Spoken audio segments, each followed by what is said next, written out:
Thank you, Rhea. Good morning. Good morning. Welcome to Mount Vernon Unitarian Church on this not yet and perhaps not at all snowy morning. I'm Dave Keegan, and I'm a member of this congregation. Our church is offering Sunday services both in person and virtually, so whether you are here with us in the chapel or joining us from home, you are welcome. We gather to recommit ourselves to the mission of this church, to support one another in our spiritual journeys, to work for justice, to care for the earth, and to build the common good. It is great to be together. This morning, we welcome, once again, the Reverend James Gibbons Walker to our pulpit. James has been a Unitarian Universalist since 1993. After retiring from a more than 30-year career as a crisis counselor, psychiatric social worker, James served as chaplain to the Unitarian Universalist Fellowship of Southern Maryland from 2012 to 2019. He holds a Master's of Social Work from the University of Maryland, Baltimore, MA degrees in Theology and Church Ministry from St. Mary's Ecumenical Institute in Baltimore. Since moving back to Baltimore in 2020, he has served as one of the affiliate ministers of the First Unitarian Church of Baltimore and as visiting preacher for the Unitarian Universalists of Fallston, the Unitarian Universalist Fellowship of Southern Maryland, and the Unitarian Universalist Congregation of the Chesapeake, and here at Mount Vernon Unitarian Church. He lives in Hamden, Maryland, with his spouse of 44 years, Deborah C. Priest, and their cat, Miss Guinea Pig, in the house that her grandparents, and that's his wife's grandparents, built in 1908. Welcome, James. Thank you very much. We have a couple of announcements this morning, and if it's okay, Glenn, I'll start with you.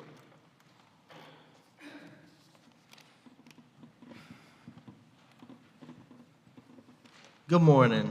Good morning, Glenn. I'm saddened to report that Judge Tran found in favor of Fort Hunt Preschool regarding our request for summary judgment. I want to let you know that our board member, Richard Roselle, has done an incredible job representing the church with our MVUC council.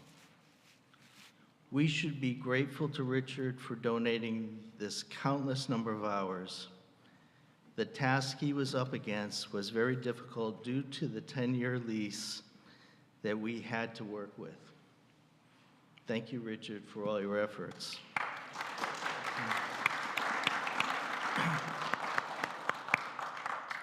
The 10-year lease we have with FHP had its challenges. The reopener clause was found by Judge Tran to lack specifics enough to define that our intent is regarding the reopener clause. The reopener clause allowed us to discuss rent amount 7 years into the lease. There's an assumption that rent amount can be renegotiated at that time. There are two problems identified. First, the amount of a rent increase isn't specific. Judge Tran pointed this out, saying that we could raise the rent to $100,000 per month, and based on our agreement, the lease could be terminated if the rent wasn't accepted. Second, there's no consequence attached to the negotiations. This clause doesn't identify that if a new rent is not negotiated, then the lease is terminated. Again, the reopener clause would have to indicate a consequence should the two parties not come to an agreement. It would also have been to our benefit if the failure to come to agreement on rent was part of the cause for termination section of the lease. Consequences to failed rent negotiations was not in the lease at all. These are the opinions, of Judge Tran. Richard presented and argued much more using his knowledge of tenant-landlord law.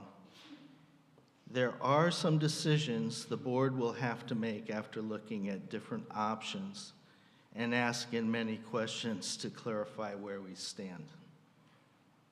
I have placed a copy of Judge Tran's decision in the board update files in Realm, and I'll send this message out to our members.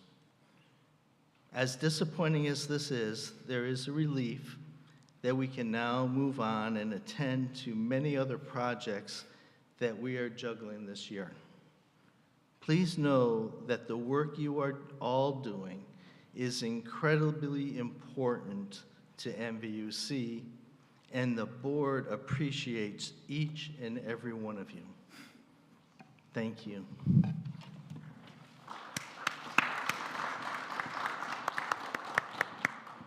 Thank you, Glenn. Second announcement. You may have seen as you settled in this morning over on the screen on the wall that we are still looking for audio and video tech support. So if any of you feel like you can flip a switch, maybe even two switches, please consider helping out. We're at a point where we can't do video sometimes one Sunday a week, one Sunday a month, simply because we don't have enough tech help. So please consider coming over to our quiet table off to my right and talking about how you can help. Third announcement. This morning, the first of the Building the Common Good Circles, led by Sue Lamb, Pete Bloom, Evelyn Hewitt, and Donna Gold, is scheduled after the service from 11:30 to 1 p.m. The circle will be held in the Holland Hall dining room. If you did not sign up, there are still spaces, and you are most welcome to join. Lastly, please continue to look to your emails, phones, and the MVU website for continued updates about worship and other church happenings. And know that if you are ever in need, your church staff is an email or a phone call away. I invite you now to take a deep breath with me as we enter into this time of worship.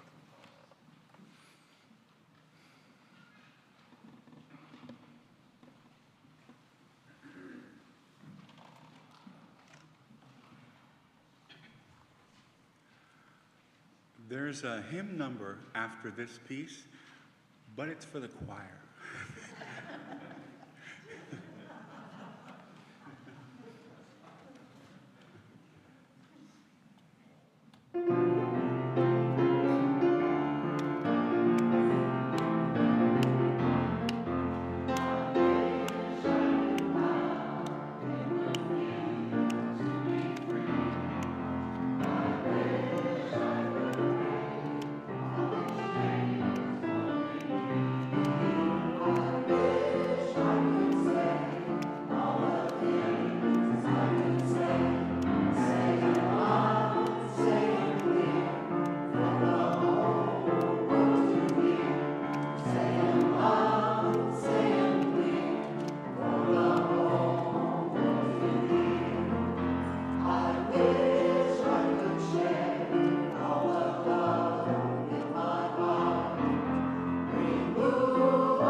Our chalice lighting,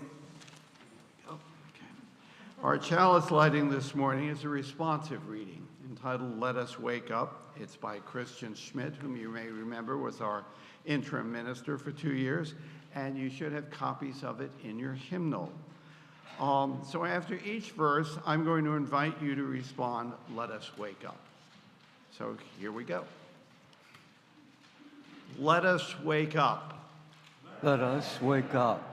Not just from the Sunday morning exhaustion, from the wish for a few more drowsy minutes in bed. Let us wake up. Let us wake up to this world we live in, to its beauty and wonder, and also to its tragedy and pain. Let us wake up. We must wake up to this reality, that not all in our world have what we do, however much or little that is. Let us wake up. We must wake up to the idea that our wholeness, our lives, are only as complete as the lives of those around us, of those we are inextricably tied to, in a great web of mutuality of which we all are a part. Let us wake up. We must stay woke, working every day for racial justice in our country. Let us wake up. Let us stay awake. Let us stay woke. Let us wake up.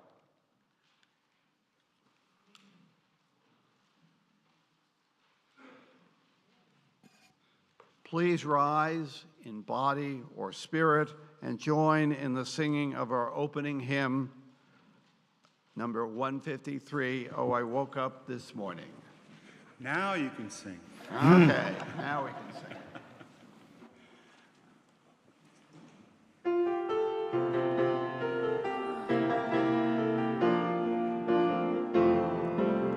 Oh, I woke up this morning with my mind stayed on freedom. Woke up this morning with my mind stayed on freedom. Woke up this morning with my mind stayed on freedom. Hallelujah, hallelujah, hallelujah.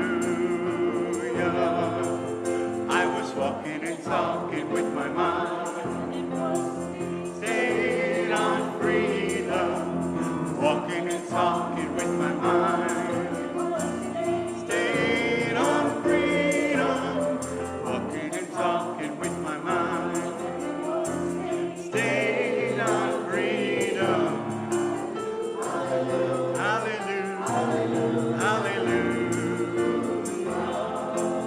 I was singing and praying with my mind stayed on freedom. Singing and praying with my mind stayed on freedom. Singing and praying with my mind stayed on freedom. Hallelujah, hallelujah, hallelujah. Oh, I woke up this morning with my mind stayed on freedom. Woke up this morning with my mind stayed on freedom. Woke up this morning with my mind stayed on freedom. Hallelujah, hallelujah, hallelujah.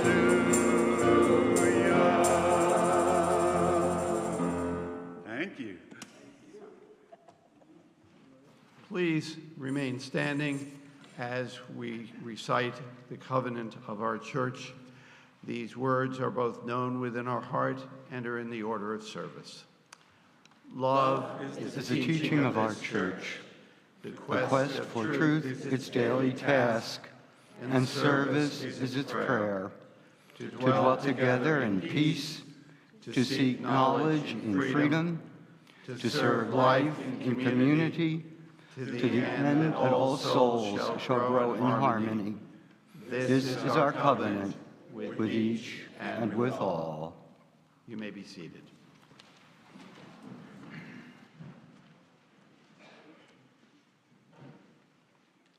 We come now to the morning offering. Mount Vernon Unitarian Church continues to share the plate with committed organizations that you, our members, have chosen. During the month of January, our offering is being shared with the Faith Alliance for Climate Solutions. Faith Alliance for Climate Solutions, or FACS, unites people of faith and friends who share our values to develop local solutions to the climate crisis.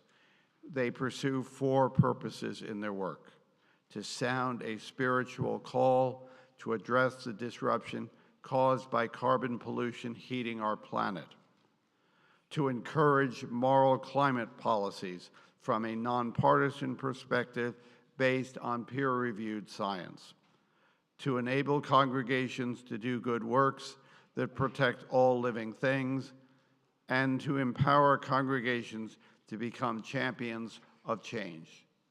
I invite this gathered community to offer whatever you are most comfortable with in spirit and financial generosity to the Faith Alliance for Climate Solutions and for the mission of this church community. Will the ushers please come forward at this time?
Now we have a story for all of you. Can you hear me okay? Yes. Okay. If any of the children and their adults would like to come forward, or any adults who would like to be a little bit closer to see the pictures better, although we will have the pictures on the big screen for everybody.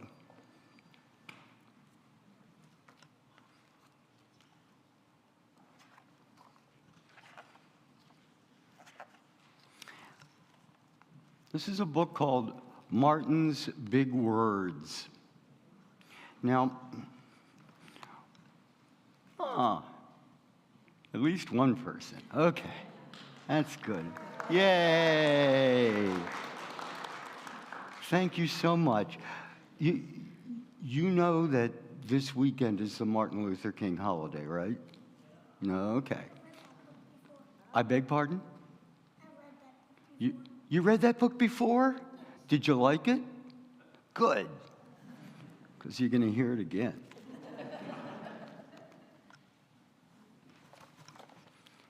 Everywhere in Martin's hometown, he saw the signs, white only. His mother said these signs were in all southern cities and towns in the United States. Every time Martin read the words, he felt bad, until he remembered what his mother told him. You are as good as anyone. Next slide. In church, Martin sang hymns. He read from the Bible. He listened to his father preach, and these words made him feel good. When I grow up, I'm going to get big words too. Next slide. Martin grew up.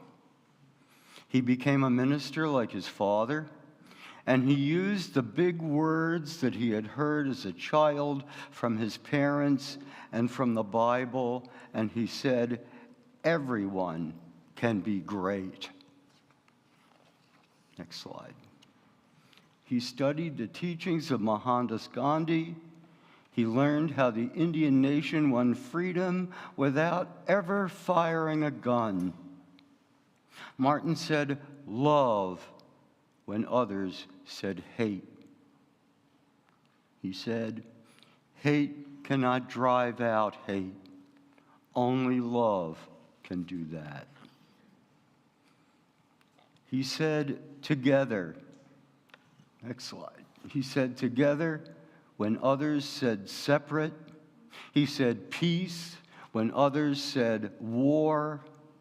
He said sooner or later all the people of the world will have to discover a way to live together.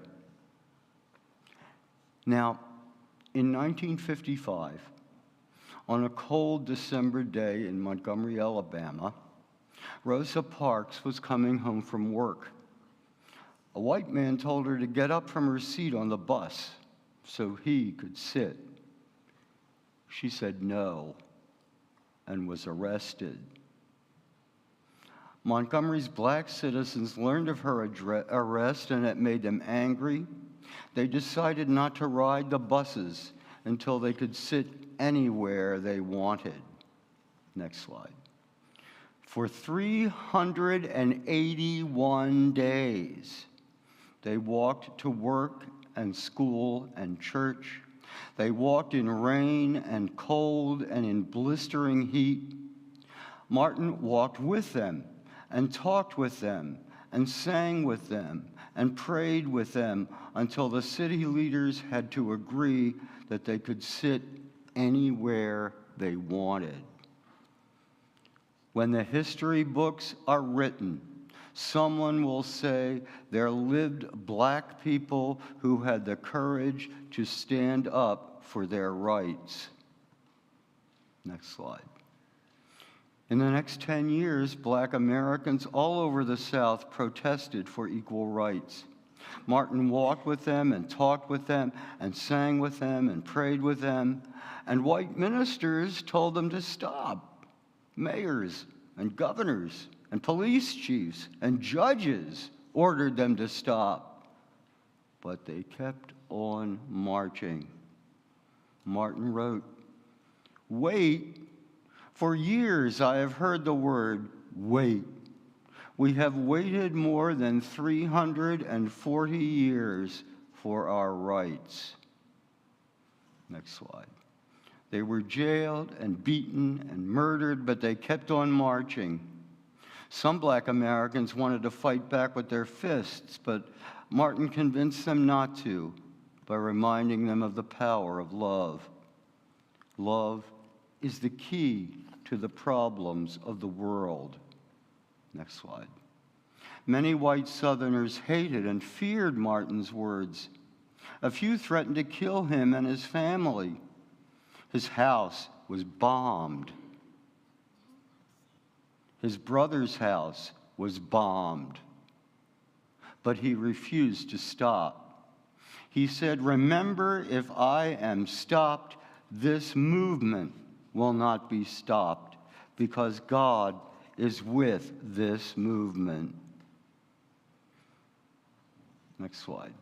The marches continued, and more Americans listened to Martin's words. He shared his dreams, and he filled them with hope.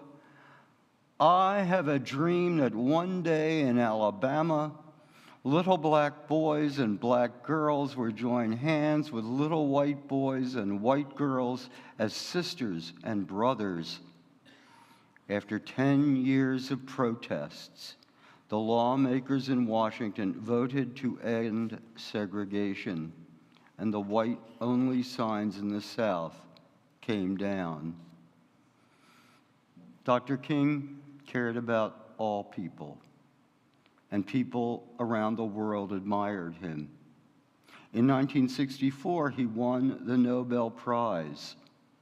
He won it, the Peace Prize, because he taught others to fight with words, not fists. And he went wherever people needed help. In April 1968, he went to Memphis, Tennessee. He went to help the garbage collectors who were on strike. He walked with them and talked with them and sang with them and prayed with them. And on the second day he was there, he was shot. And he died. But his big words are still alive for us today. I understand from Miss Lou that this month in your religious education programs, you're going to be hearing stories. This was one story, and you're going to be hearing a little bit more about it in your classes. And actually, my sermon today is stories. Thank you all very much.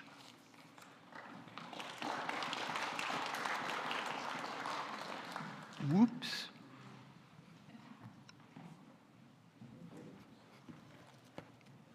I'm sorry. There we go.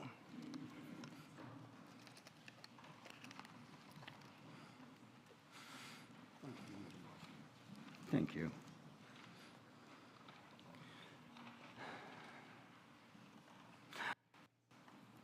I invite you to take a moment, prayer with me, and then in quiet meditation. These, of course, are the words of James Weldon Johnson. Stony the road we trod, bitter the chastening rod, felt in the days when hope unborn had died. Yet with a steady beat, had not our weary feet come to a place for which our fathers sighed. We have come over a way that with tears has been watered. We have come treading our path through the blood of the slaughtered. Out from the gloomy past, till now we stand at last, where the bright gleam of our bright star is cast. I understand now we sing the children to their classes? Or not yet? Okay. Oh, what a fool I am. The choir will sing with you from your seats, Spirit of Life, and I invite you to come forward and light a candle in silence to reflect your joys and your sorrows.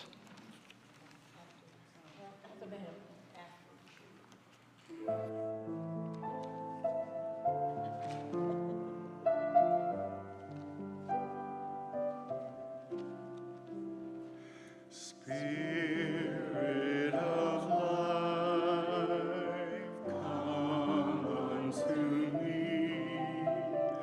Sing in my heart of a stirring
Would you help me sing our children off to their classes? The words are in your order of service.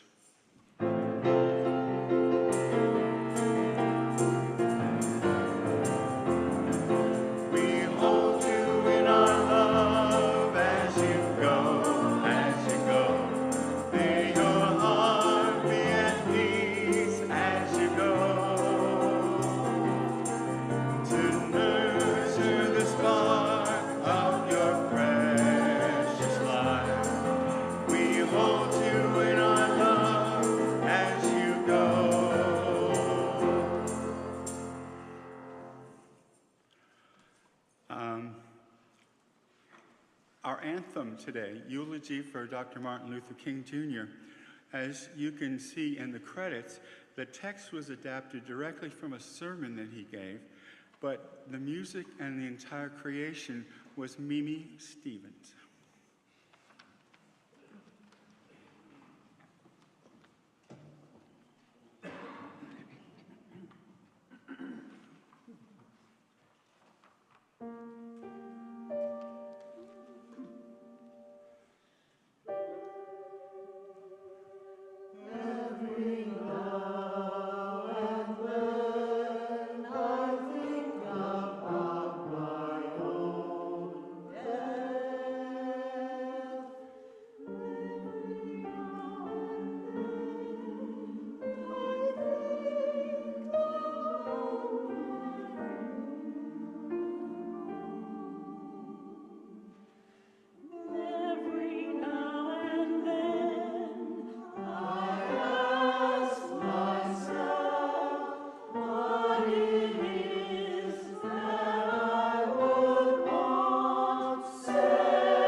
This is a weekend for words.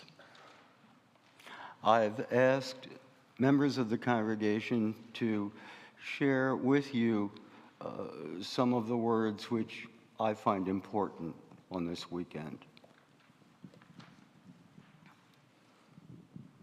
Harriet Tubman said, "Every great dream begins with a dreamer. Always remember, you have within you the strength, the patience, and the passion to reach for the stars, to change the world."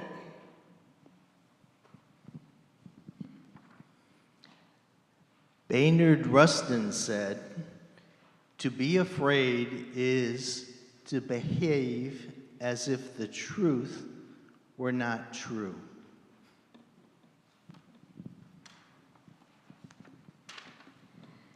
Fannie Lou Hamer said, "You can pray until you faint, but unless you get up and try to do something, God is not going to put it in your lap."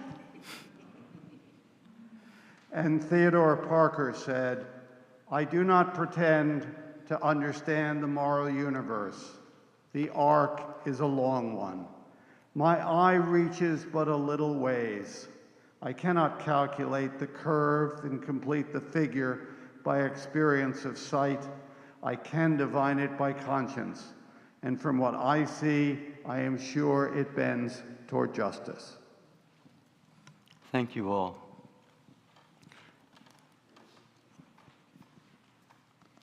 Thank you all for having me back. I really appreciate it. And whenever I'm going to preach when it's about to snow, I remember the words of Ralph Waldo Emerson in his Divinity School address. He talks about going to church and seeing a minister preaching, and behind the minister there is this big window with what he calls a meteor of snow. And he comments, "The snowstorm was real, the preacher merely spectral." I hope I'm not spectral today. I want to be as authentic as a snowstorm as I possibly can at this particular time when we all have concerns, when we all have hopes, when we all have dreams, and when we remember the paths that we have taken so far as we consider the path still before us.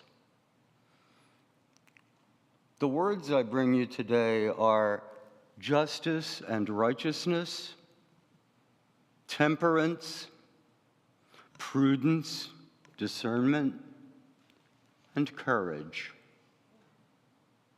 I'll define them in a little while, but we all know that words are just words if they're not realized in action.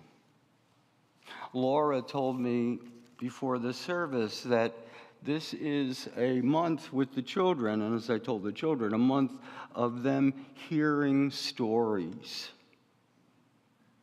And as I've said to people many times in many contexts,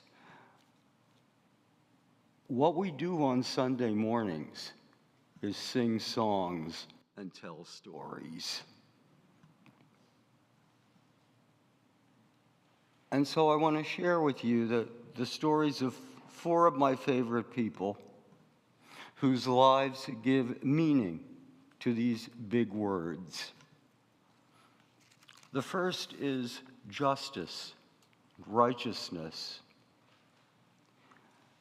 It's a concept that runs through most religions, most spirituality. Indeed, the Quran says, righteousness is not that you turn your faces toward the east or the west, but true righteousness is in one who believes and gives wealth in spite of love for it to relatives, orphans, the needy, the traveler, those who ask for help, and for freeing slaves, and who lives with prayer and gives alms.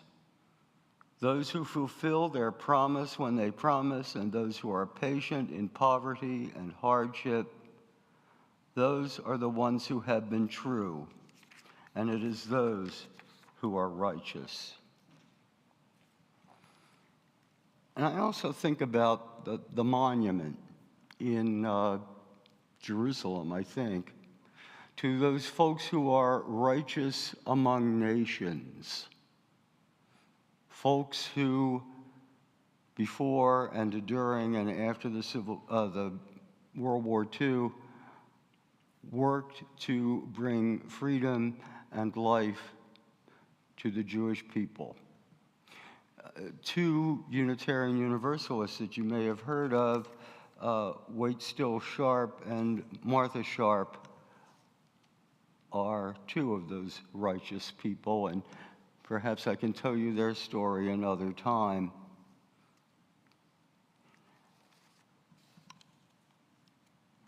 But here's Harriet Tubman's story.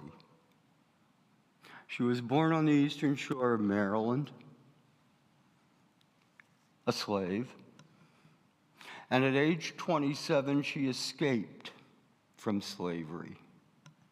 But then she went back 13 times down into the Eastern Shore, down into Virginia, to free 70 people, relatives and friends that she had, so that they could have what she had. Then when the war started, she served as an Army scout and a spy and a leader of troops. And I discovered this just the other day, that she's actually an honorary general in the Maryland National Guard. Later, she worked for women's suffrage. And my favorite images of her are two. One of them you might have seen on the mural outside the Harriet Tubman Museum on the Eastern Shore. There is a kind of it's a wall, but then there's kind of a break in the wall, and she's reaching her hands out to people, inviting them to come with her, inviting them to walk toward freedom. That's a very godlike thing to do. That's what righteousness is. And I think of her in the pictures that I've seen of her as an older woman at the nursing home in Auburn, New York, that she had helped found.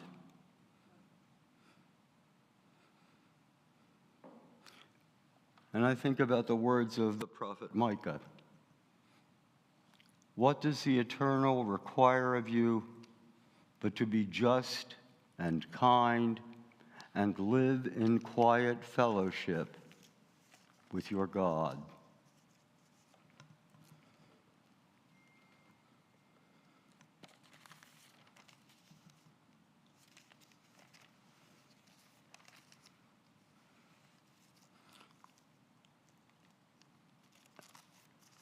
I turn then to Theodore Parker, and I understand that y'all just heard a sermon about Theodore Parker. I never check these things, so I don't know. But let me tell you my picture of Theodore Parker, which I think speaks to the virtue, the characteristic of moderation, sound-mindedness. I don't know if they told you last week, but Theodore Parker was self-educated. He actually couldn't afford to go to Harvard. So what he did was make a deal with Harvard that he would study the books and everything, but he wouldn't go to classes, and he'd just come and take the exams. He went through 3 years of Harvard in 1 year. I think of him as what Paul Tillich actually said that ministers were: a boundary man, a person standing between two worlds, between liberal religion and the orthodoxy of Unitarianism,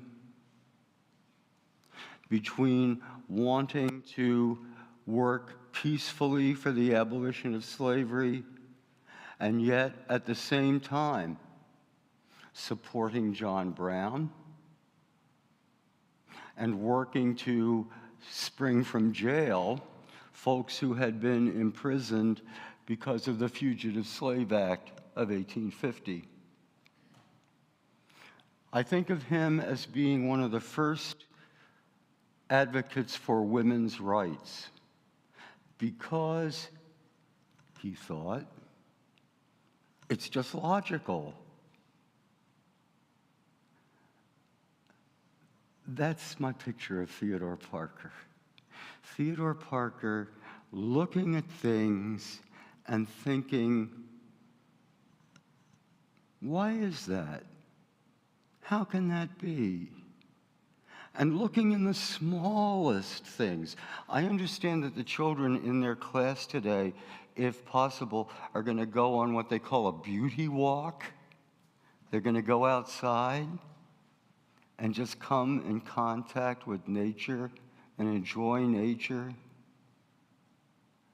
That's a very Theodore Parker-like idea. And you should know that he wasn't very popular with his peers.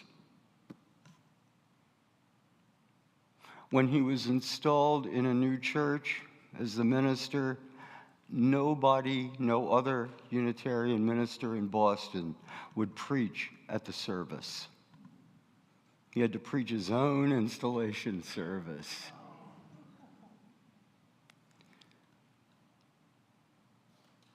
And people didn't remember him very much after his death. But his words live on. He's a crafter of words, a preacher.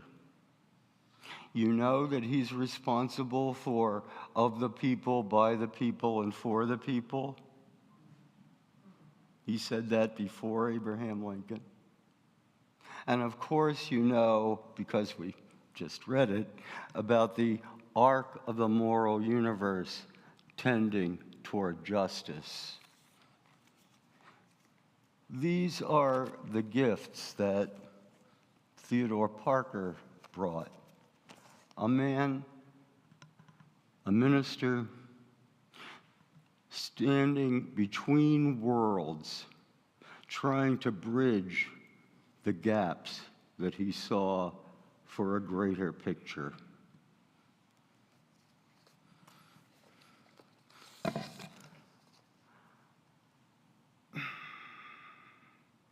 I want to tell you a little bit about Bayard Rustin. Everybody know about Bayard Rustin? A few people? Bayard Rustin, to me, exemplifies the virtue of prudence.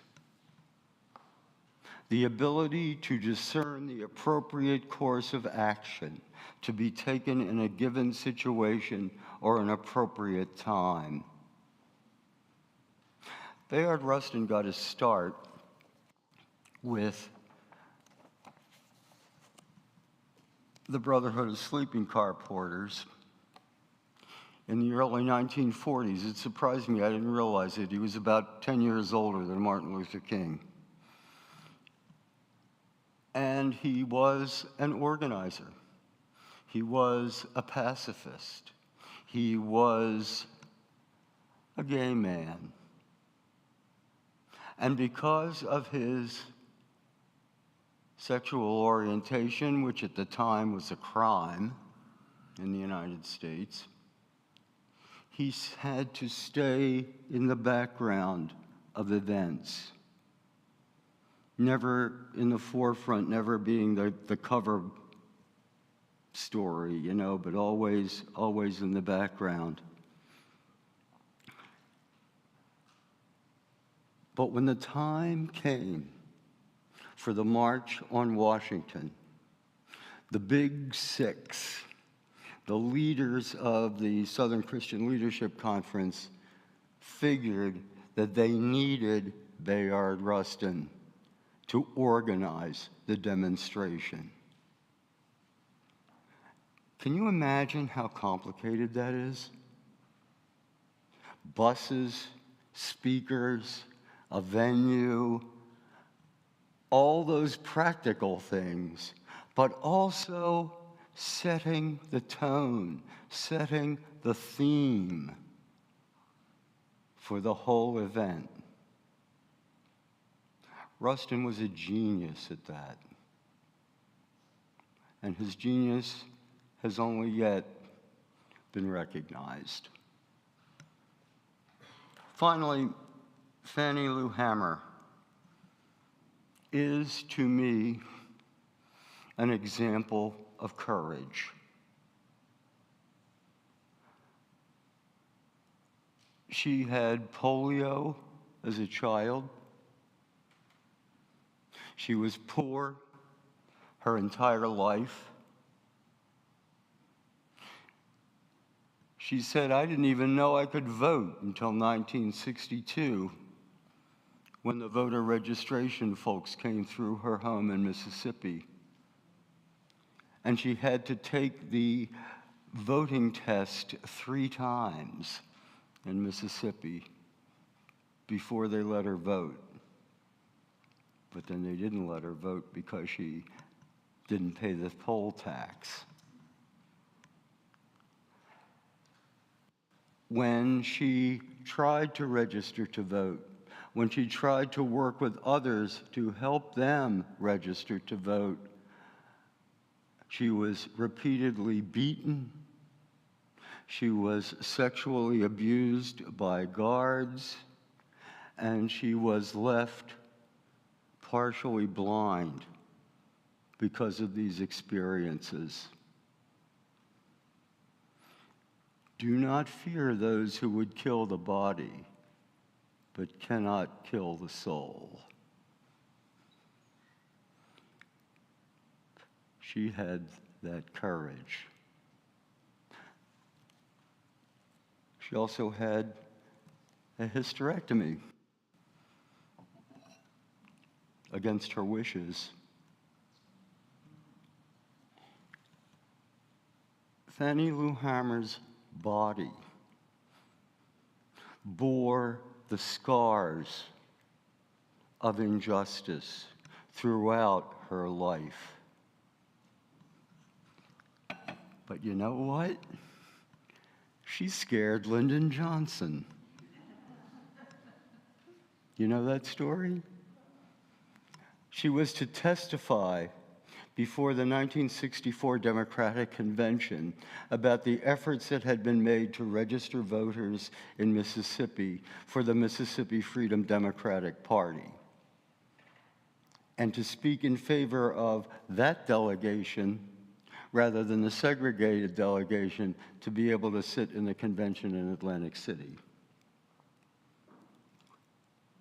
Lyndon Johnson got wind of this, and he got scared. I don't want to see a person talking about segregated activities at the Democratic Convention. I don't want our country to look bad. And you know what he did?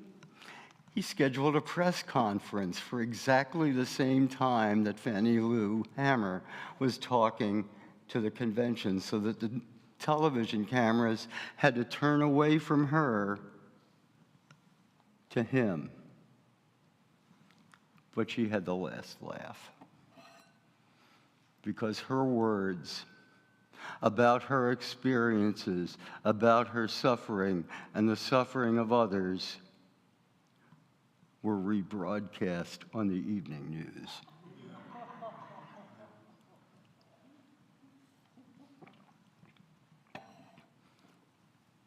She died from diseases that poor people get. She died from diabetes. She died from hypertension.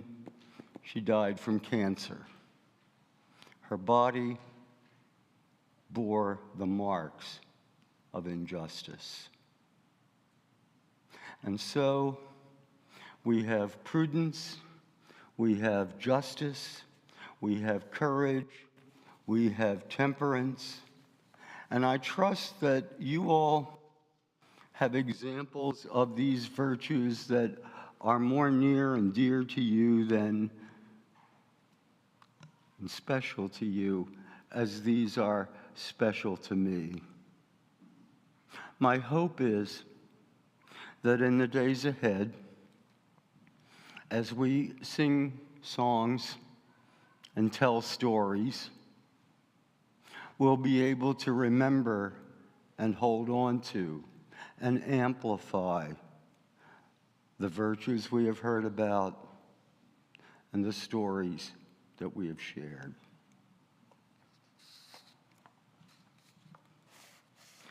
And thank you all for putting up with my unfamiliarity with your order of service. May I?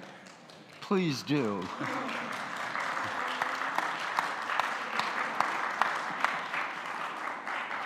This hymn is one of Dr. King's favorites. Would you stand as you're willing and able and join us in singing 199, Precious Lord, Take My Hand. A little primer, first page, second page, first page, second page. Couldn't be easier.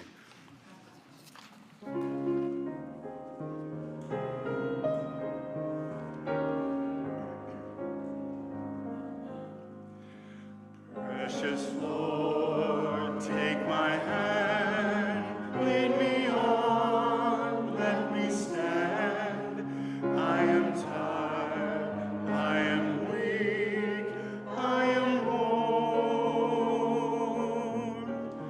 Through the dark, through the night, lead me on to the light. Take my hand, precious Lord, lead me home. When my way grows drear, precious Lord, linger near. When my life is almost gone, hear my cry, hear my call, hold my hand, lest I fall. Take my hand, precious Lord, lead me home. Precious Lord, take my hand, lead me on, let me stand. I am tired, I am weak, I am worn. Through the storm, through the night, lead me on to the light. Take my hand, precious Lord, lead me home. When the darkness appears and the night draws near and the day is past and gone, at the river I stand, guide my feet, hold my hand, take my hand, precious Lord, lead me home.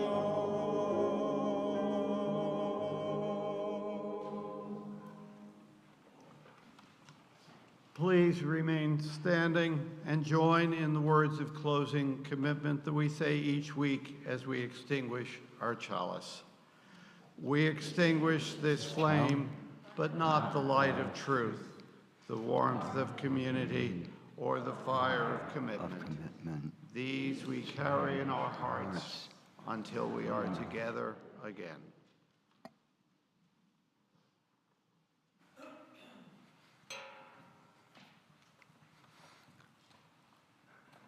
These are words that I hold in my heart and a promise I have made to myself from the American poet, author, and advocate, Paul Robeson. I shall take my voice wherever there are words who want to hear, there are those who want to hear the melody of freedom, or the words that might inspire hope and courage in the face of despair and fear. My weapons are peaceful, for it is only by peace that peace can be attained. The song of freedom must prevail. May it be so.